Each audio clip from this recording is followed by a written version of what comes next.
What happened last Friday at the White House, on one hand, is proof of the diplomatic hypocrisy that has always surrounded us, and on the other, the result of a movement that is coming to an end.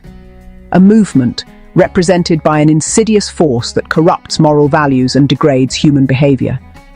A humanity that, today, is incapable of understanding the world because it is locked in its own bubbles, under the illusion that their parallel universes can protect them from a reality that ignores and will overwhelm them. This malevolent force seeks to suppress any trace of dissent in society, but a resistance emerges, opposing this force and generating potential energy, like a dam that appears calm in front of its wall. But it exerts a constant force against it.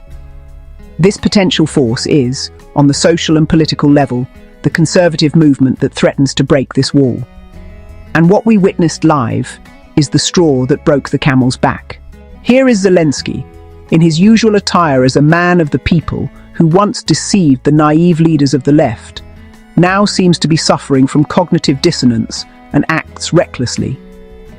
He persists in pretending to be an outsider and, in a performance that no longer convinces, dares to lie in front of Vance and Trump, telling a story of agreements not honored by Putin.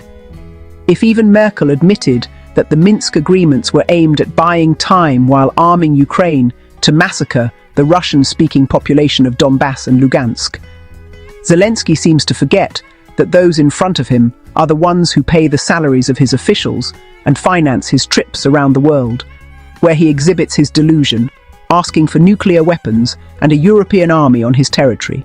He is the same criminal who sold out his people and his land, authorizing secret chemical weapons labs, who protected Hunter Biden, his cocaine buddy, and who tried to prevent Trump's election. Zelensky is the criminal dictator who persecutes his compatriots, who are literally hunted down in the streets of Ukraine to die on a front where morale is at rock bottom. Personally, I see Trump and Vance as leaders of a reality I disagree with, because they represent a country that has deployed its military worldwide in absurd wars, causing the deaths of millions of people and limitless destruction, all without even defeating rebels in sandals hiding in caves. But as always, reality imposes itself, and discussing the arrogance of Trump and Vance gets us nowhere. Moreover, they were not elected to win a popularity contest. As for the resources so coveted by Trump, they already belong to Russia, whether they are in the territories taken from Ukraine or on its own soil. Unfortunately, the Ukrainian people are doomed to pay the debt of this war for generations, having traded being under Russian rule for that of international capital.